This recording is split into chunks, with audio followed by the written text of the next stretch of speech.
이제 우리 지역을 기준으로 말씀을 한번 드려보도록 하겠습니다. 이제 이거는 작년 2022년도에 진학을 했던 우리 학교에서 진학을 했던 기준으로 이제 설명을 해드릴 거고요. 한 명을 간 건 다 뺐습니다. 그러니까 한 명이라는 건 그게 보편적으로 이제 그 계산에 넣을 수 있을 만큼의 분량이 아니잖아요, 그렇죠? 그래서 그래도 친구랑 같이 간 정도, 그러니까 두 명은 가야 그래도 우리 학교에서 꽤 여기 갑니다라고 얘기할 수 있잖아요. 그래서 그런 학교들만 가지고 좀 추려 보았습니다. 아까 제가 나눠드렸던 그 기준틀에서 일반계 고등학교, 공립학교도 있고요, 사립학교도 있고 자사고는 없었습니다. 그래서 뺐고요. 그러니까 두 명 이상이 안 갔습니다. 그래서 뺐고요. 특목고는 있어서 넣고 특성화 고등학교도 넣습니다. 특성화 고등학교 되게 많잖아요. 근데 그 중에서 두 명 이상 간 학교를 골라봤습니다. 자, 공립부터 보면은 자양고등학교 있고요. 가로치고 남, 여가 안 써 있는 건 공학이라고 보시면 돼요. 자양고등학교, 광양고등학교, 광남고등학교 이렇게 세 개의 학교가 이제 남녀공학이고 공립입니다. 그러니까 보통 공립학교가 거의 대부분 남녀공학이라고 보시면 돼요. 사립 같은 경우는 이제 성별을 나눠 놓는 경우가 있습니다. 이게 이제 전략적인 거죠. 그러니까 틈새 시장을 노리는 겁니다. 남학교를 선호하는, 여학교를 선호하는 분들이 분명히 있거든요.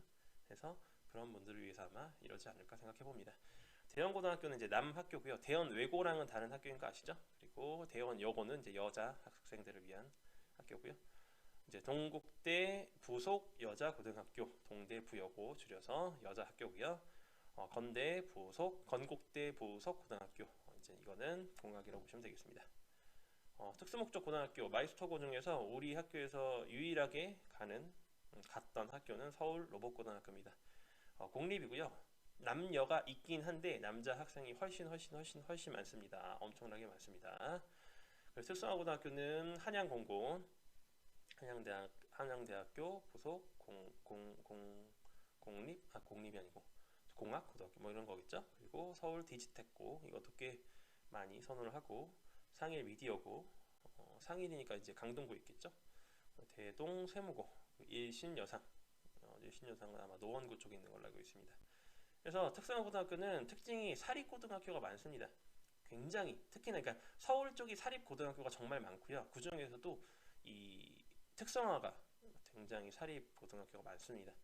그래서 한양공대 같은 경우는 공고니까 남자 학생들, 그리고 디지텍고는 공학이지만 남자가 많고요. 나머지는 이제 공학이라고 보시면 되겠습니다. 일신여상은 여자 학교니까 그렇게 보시면 되고요. 요 정도가 이제 두 명 이상이 진학해서 그래도 우리 애들이 고려해 봄직한 그런 학교다라고 이름을 좀 들어두시면 좋겠습니다. 그걸 토대로 제가 분석을 나름대로 해봤습니다. 근데 제가 이제 각 학교 홈페이지 들어가 보고 입결도 뒤져보고 했는데 나쁜 의미로 유의미한 격차가 없습니다. 네. 나쁜 의미로라는 건 어딜 가나 크게 다르지 않다라고 보시면 되고요. 그래서 우리 학교 학생들을 기준으로 봤을 때 선택지는 크게 세 가지로 나눌 수가 있습니다. 일반계 고등학교냐, 마이스터고냐, 특성화 고등학교냐 라고 보시면 되고요.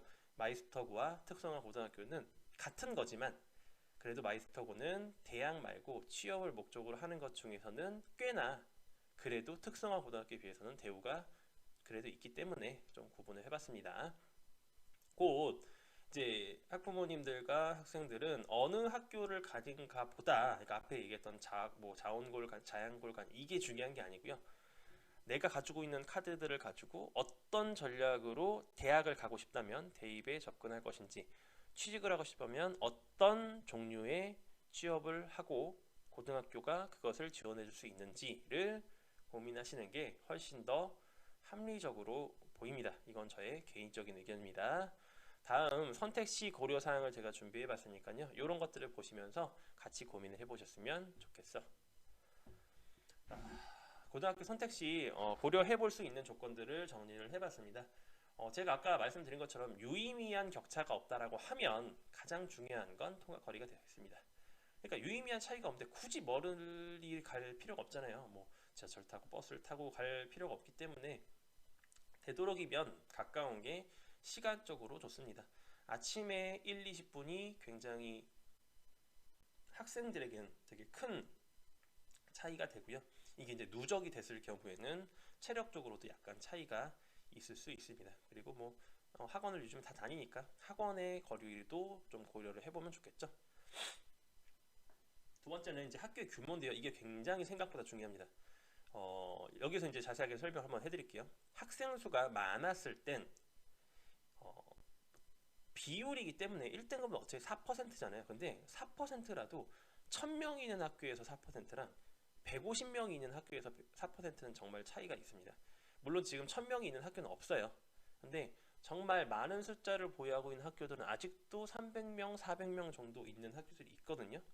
그런 학교에서 예를 들어서 1등급이라고 하면은 400명이면 16명, 16명이죠. 그쵸? 그럼 비율로 따지긴 하지만 어쨌든 1등급 할 수 있는 데가 16명이 되는 거잖아요. 16명 숫자로. 근데 요즘에 거의 대부분의 학교들이 150명, 뭐 200명 안 되는 경우가 많거든요. 150명으로 기준했을 때 4%면 몇 명이죠? 3명, 6명이죠. 6명. 그쵸? 그러면 16명과 6명은 굉장히 다르죠. 그쵸? 왜? 잘하는 애들은 어쨌든 존재하니까요. 어디를 가든.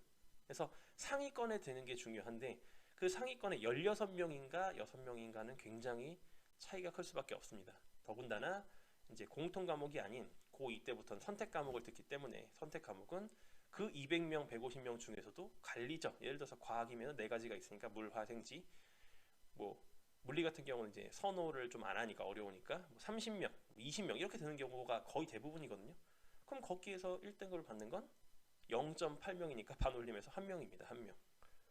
그러니까 아무리 잘해도 나보다 더 잘하는 애가 그 물리 수업을 들으면 1등급을 탈 수가 없는 거죠. 내가 아무리 잘해도. 그러니까 그런 것들을 봤을 땐 아무래도 학생 수가 많으면 많을수록 심리적으로는 유리해요. 결과는 똑같지만 심리적으로는 그래도 유리할 수 있다. 이거 되게 중요한 거니까 잘 기억해 두세요. 세 번째는 이제 공학이냐 동성이냐. 이거는 뭐 아주 오래된 옛날부터 그 말이 나왔던 그런 내용이죠. 뭐 공학이 좋냐, 동성이 좋냐, 뭐 남학교가 좋냐, 여학교가 좋냐 다 다르지만 이거는 선택에 의해서 다르다라고 생각합니다. 공학이라고 해서 막 남학생, 여학생들이 엄청 신경 쓰고 막 그렇지도 않거든요. 그러니까 물론 기본적으로 조심하고 이런 건 있겠지만 저는 언젠가는 사회에 나가서 이성끼리 동성이 아니고 이성끼리 소통을 해야 된다라고 생각하는 사람이기 때문에 저는 공학도 괜찮다라고 봅니다. 근데 대신 우리 아이가 너무 이성에 신경을 많이 쓰는 아이다. 왜냐면 중학교 생활을 하면 알잖아요. 그 정도는. 그렇다라고 하면 조금 고려해 볼 필요가 있겠죠. 그러니까 너무 휘둘린다든지 너무 한번 이제 뭐 교제를 하면 너무 거기에 빠진다든지 그러면 아무래도 가능성을 최대한 좀 줄이는 게 아무래도 좋지 않을까라는 생각도 합니다. 하지만 어지간하면 공학도 뭐 크게 나쁘지는 않다. 동성 이제 뭐 남고, 여고를 봤을 때는 남고도 그렇고 여고도 그렇고 이제 아무래도 전통적으로 여자 고등학교가 이제 내신 따긴 더 힘들다는 얘기를 많이 하죠. 왜냐면 여학생들은 꼼꼼하게 공부하는 친구들이 많고 성적을 특히나 내신을 되게 중요하게 생각하는 경우가 많기 때문에 그런 것들도 좀 고려를 해보시는 것도 나쁘지 않을 것 같습니다. 근데 이건 아이의 특성에 따라서 되게 다르기 때문에 제가 하나로 설명해드리기 되게 어렵거든요. 이거는 그냥 개인적으로 얘기할 때 한번 얘기를 해보도록 하겠습니다.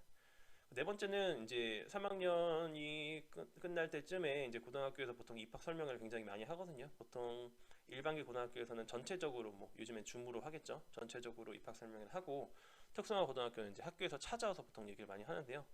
특히나 이제 일반계 고도 가는 학생들은 이걸 되게 중요하게 생각하지 않아요. 그냥 대충 씁니다. 아까 말씀드린 것처럼 크게 중요하지 않거든요. 근데 이건 좀 중요하죠. 내가 잘 할 수 있는 전형을 그 학교에서 잘 지원을 해주는가? 그러니까 중점적으로 보는가가 되게 중요합니다. 뭐 예를 들어서 나는 수능으로 가고 싶은데 그러니까 꼼꼼하고 이런 부분들이 좀 부족하지만 내가 응용력이나 이해력은 좋아가지고 수능이 조금 더 유리할 것 같다. 뭐 모의고사도 몇 번 봐봤는데 그러면 수능 중점으로 전략을 짜주는 학교를 가야지 학종 중심의 전략을 짜주는 그러니까 학교 생활에 특화된 그런 학교를 가면 수능 공부를 따로 해야 되거든요. 그러면 조금 좀 힘들 수 있겠죠. 그러니까 이런 것들을 미리 좀 알아보셔야 되고요. 그리고 이제 학교에서 진행하고 있는 교육적 사업들이 있습니다. 보통 뭐 몇 년 단위로 끊어가지고 하잖아요. 뭐 저 자율형 학교도 이제 몇 년 단위로 프로젝트로 들어오는 거거든요. 뭐 이제 일반계 고등학교였다가 자율형 고등학교로 하고, 뭐 특수 목적 고등학교도 그냥 일반고로 이렇게 전환될 수도 있고, 이런 것처럼 내가 예를 들어서 과학과 관련된 것들을 특화시키고 싶다라고 하면 주변에 있는 학교들 중에서 이제 과학 관련 중점 혹은 과학 관련한 사업들을 많이 따와서 예산도 좀 넉넉하고 이렇게 보조해 줄 수 있는, 뭐 시설적으로도 그렇고 여건도 그렇고 이런 것들이 좀 괜찮은 학교로 가는 게 훨씬 더 유리할 수는 있습니다. 근데 무엇보다도 일단 6번이 중요하죠. 실제로 어떤가가 중요하잖아요. 그렇죠? 아무리 뭐 좋게 얘기를 해도 실제로 다니는 학생들이 우리 학교 너무 구린데요? 라고 하면 진짜 구린 거죠. 그렇죠? 그래서 실제 다니는 이제 주변에 뭐 언니 오빠들, 뭐 학원에서 아는 사람들, 아니면 뭐 주변에 아는 사람들에게 경험담을 통해서 이제 겉으로 보여지는 학교의 모습이 아닌 실제 학교의 모습, 실제 학교의 구성원, 교사들, 뭐 선배들, 아니면 결과들, 이런 것들을 들으시는 게 훨씬 더 중요하다라고 생각을 해봅니다. 그러니까 이런 것들을 가지고 고려를 좀 해보시면 되겠죠. 이제부터 하는 내용이 학부모님들에게는 가장 도움이 될 수 있는 내용이라고 생각을 합니다. 학생들이랑 상담을 많이 해보면 제일 애들이 벙찔 때가 너 혹시 하고 싶은 거 있어? 뭐 꿈이 있어? 라고 물어볼 때거든요. 실제로 애들이 제일 싫어한대요. 이 질문을 아주 어렸을 때부터 들었고, 지금쯤 되면 중학교쯤 되면 이제 꿈을 정해야 되는 분위기가 되는 거예요. 점점점. 그렇죠? 근데 하루하루 이제 학원 다니다고 바쁘고, 뭐 숙제한다고 바쁘고, 게임한다고 바쁘고, 이런 친구들에게 이 꿈이라는 건 되게 거창하다게 보통 느껴지잖아요. 희망, 꿈, 뭐 목표 이런 거. 와, 이거 평생 내가 해야 될 것 같다. 막 이런 생각이 들기 때문에 어떻게 보면 아이들에게는 되게 압박이 될 수 있는 질문입니다. 그렇지만 대입 시스템 자체가 되게 정확하고 치밀하게 준비한 학생을 선호한다라는 것은 제가 지금까지 설명해드린 것처럼 부정할 수 없는 사실이죠. 그렇기 때문에 학생들이 스스로 판단을 내리는 것도 참 중요하지만 주변에서 잘 지도하고 잘 조언하고 도움을 줘서 유도를 할 수 있게끔 가이드 역할을 하는 게 굉장히 중요합니다. 그래서 이제 12번째 주제는 목표 선택 가이드라고 해서 주제를 꾸며봤습니다.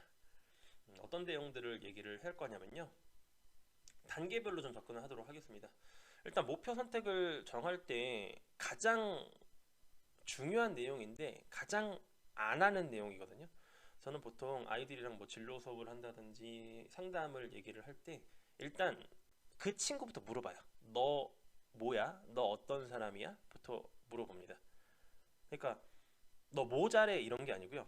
그냥 너가 어떤 사람인지 나한테 설명을 좀 해줘 라고 물어봐요.